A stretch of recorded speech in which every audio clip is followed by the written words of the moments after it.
Ассалаумалейкум. Как зовут? Асхаб. Асхаб деген маған осындай ашиянмен тамақ сатып беріп жатыр. Айтпау керек меккеге баратырмын деп бар ғой. Болды, енді бәрі көмектесе береді деп айтсаң бар ғой. Ресейде қызық ақпарат, өте нашар ақпарат. Каспий қабылдамайды екен еш жерде. Тіпті банкоматтан да шеше алмайды екенсің ақшасын. Сол үшін мінекей Алеко аға маған рубль берді. Мен оған Каспийіне жібере салдым. Солай, жақсы, рахмет жігіттер. Астрахандамын. Кезінде құрттай кезінде Орал қаласында анандай бочкалар тұратын еді, мынандайлар. Квас алдым. Дәл кішкентай кезімдегі ғой. Сосын іздеп жүрген базар жоқ. Можно еще один? Сондай жер бар екен, бөлмеген екен, орыстарда бар екен, сондай квас қалған екен. Рамбек у нас едет Кизляр, да, Рамбек? Такой хороший мальчик, очень культурный, воспитанный. Спасибо. Всего хорошего, счастливый, да, Рамбек. Можешь повторить, что ты сказал? Вот я ССО, служу, короче, 33-я бригада. В Украине ты был? На Украине. Где?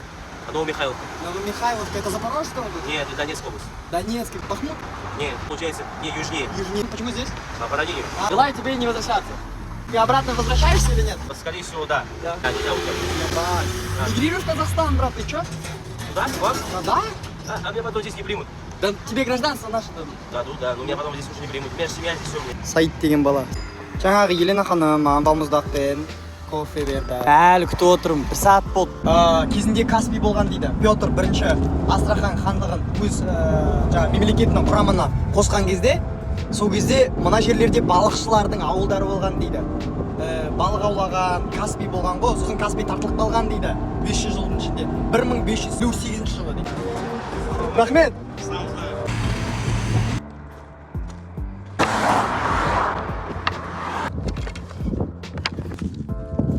Осындай қазақ қыздар аттарыңыз?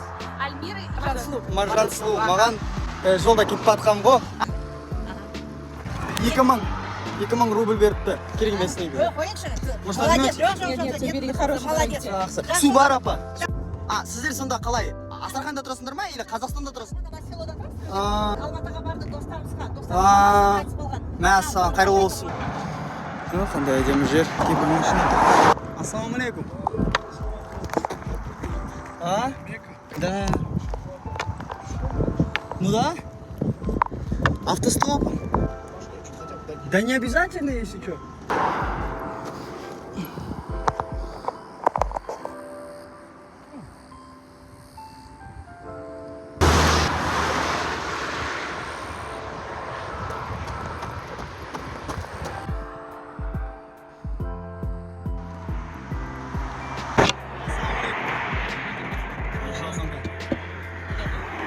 Я прямо до Кизляра надо.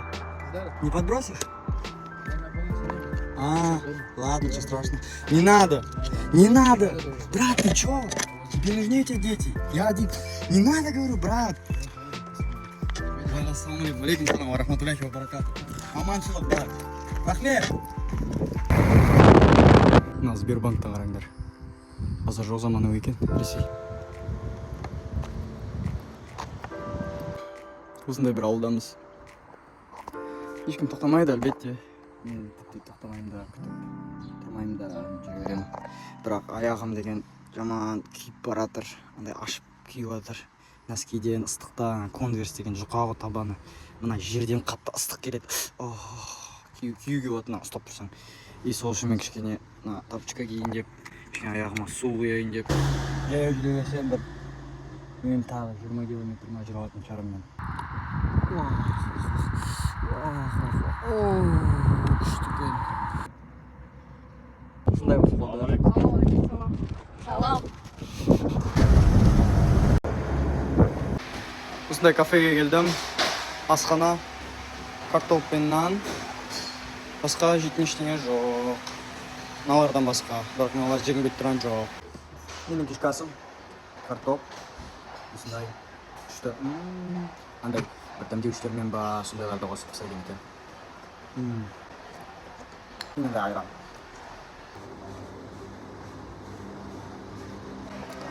Жаңағы газельдің ішінде ұйықтап, енді осылай отырмын. Далада жаңбыр. Баратын жер жоқ. Және түнде автостоппен жүрген қауіпті. Сондықтан мен күшім пысып отыр. Мінекей тағы бірден көрсетіп жіберейін дегем. Мына дұға оқитын, намаз оқитын бөлме. Және жерде дресс-код дейді Дагестан. Иық көрсетуге болмайды. Тізеден төмен шалбар, аяқтар жабық. Андай намаздың уақытын көрсететін жер бар екен. Сағат. Қатты шығып отырмын. Сұрай салам ғой жаңа. Намаз оқитын, дұға оқитын бөлмеде ұйықтай тұрсам бола ма деп. Өйткені да суық, дым қылып жерге қояйын десем. Жоқ дейді. Болмайды дейді. Сұраймда неге? Айтады.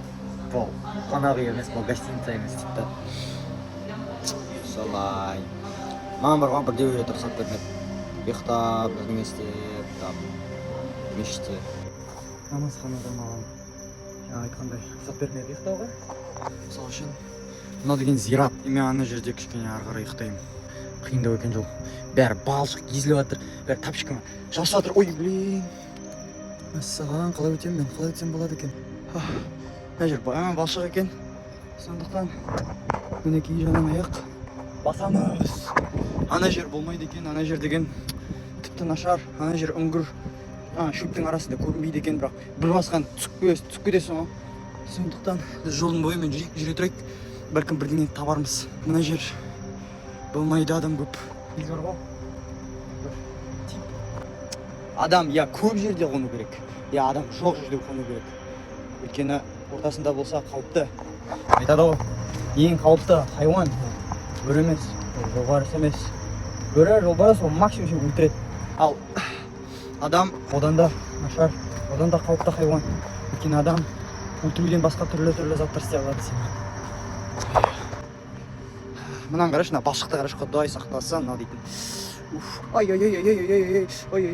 менде аяғым мозольда, жаңағы күнде жүргеннен әлі ауырып жатыр кішкене негізі. Бүйтіп тапочкамды балшыққа кішкене мындай суға жуып аласың аяқпен. Өстіп мынандай тікенектерді аламыз. Кешіріңдер. Көрінсе. Сағаттың 1:30. Олар мені көрмей тұрған сияқты, шынымды айтсам. Ана жерлерде шакалдар жүр. Сондықтан мен палаткамды алып кетіп отырмын. Адамдарға қарап тұрсын. Қалсын. Мейлі. Шакалдардан гөрі адамдар жақсы. Жалғыз түйір құрғақ носкиім су болып қалды. Қайырлы таң.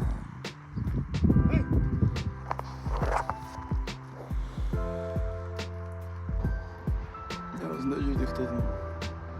Жер аман бол екен. Ана жерде пост бар дейді. Сол жерге баратын. Алейкум салам. Райымбек.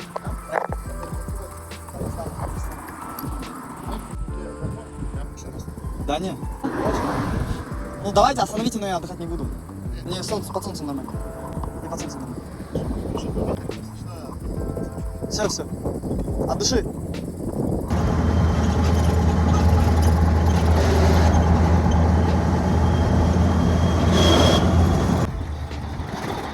Ал, көте жүрейін. Қараңдар.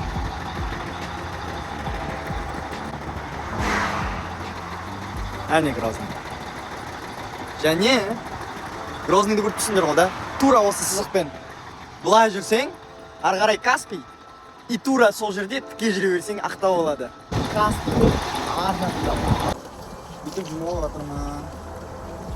Дақтарда кешегі өйткені қазір Грознийға барғанда бұл жерде ойлап қалмасын. Үсті жуынамыз ал.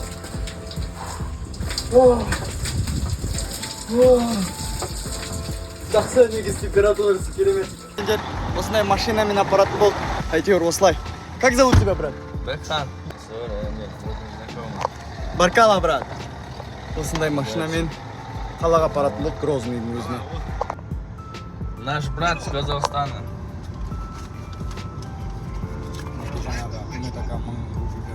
Ұйықтайтын жер берді. Маған жуынатын жер берді. Ақша берді.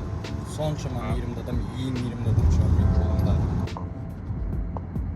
Кей Ахмат, мен Рамзан. көріпсіңдер ғой да. Мына жерде бомбаланған жаңағы соғыс болды ғой. Мына ескісі түсіп бара жатыр жаңасына.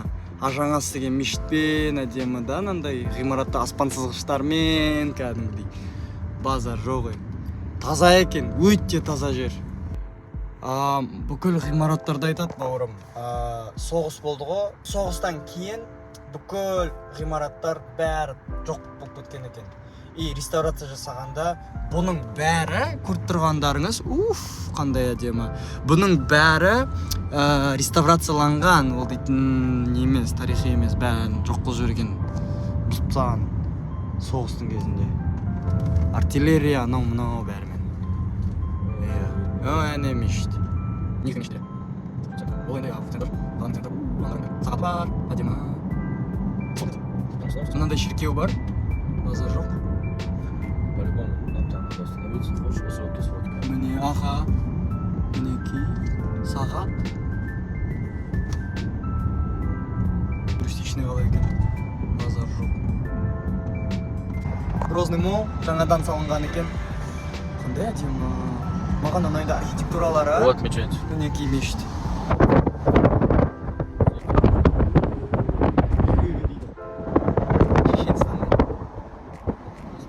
Проспект алаңдары.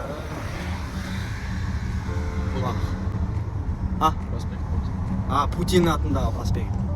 Сондай күшті, Гроздайға келдік. Міне осындай кафеге келдік. Әдемі атмосфера. Бастамақшымыз. Мінекей тамағымыз келді. Как зовут, брат?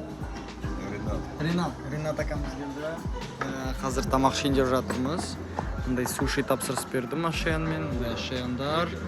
Әрине міндетті түрде пиццаларымыз келді. Мукбанг, кішкене?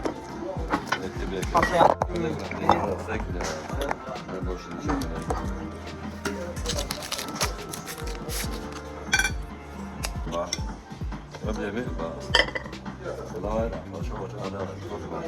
Мынандай уылдырығы бар екен, қара уылдырық. Мындай пицца, ой. Жамансыз. Мінекей, ағаларым тамақтандырып жатыр, айтады. Қазақтарға рахмет ретінде осы Ренат ағам бизнесмен басында бірдеңе өте қолы тимейтін кісі. Маған уақытын бөліп келген екен. Сенің ата-бабаларың құрмет үшін, құрмет ретінде ата-бабаларыңа. Маған осындай, мен айтамын, неге тамақ беріп жатсыңдар, мен емес қой да. Айтады, сонда да сенің қазақтың кезіндегі біздің ата-бабаларымызды, ата-әжелерінің кезінде 1944 жылы жіберген ғой. Вагондармен Қазақстанға сол кезде асырап алған үшін әлі естерінде екен, жадыларында. Мінекей осындай дастархан жайып берді маған. Рахмет. Бірдеңе көрсетіп келейін ба әдемі?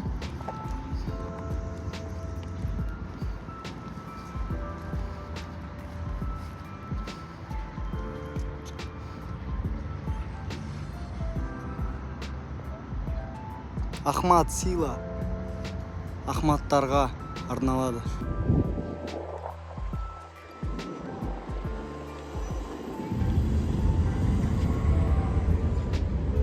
Ал мінекей жақыннан көрсетіп жіберейін.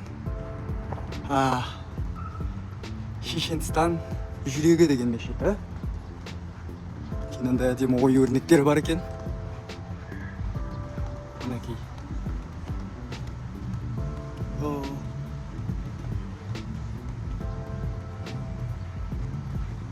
Мына жерде де сағат бар екен.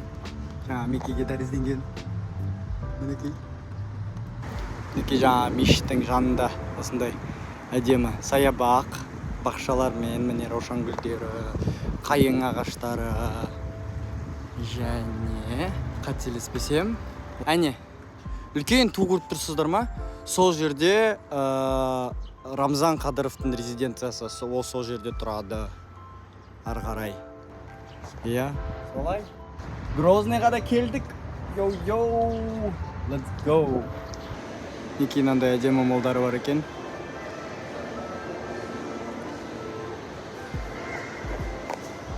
Өркениетті жер, не десем болады? Өркени.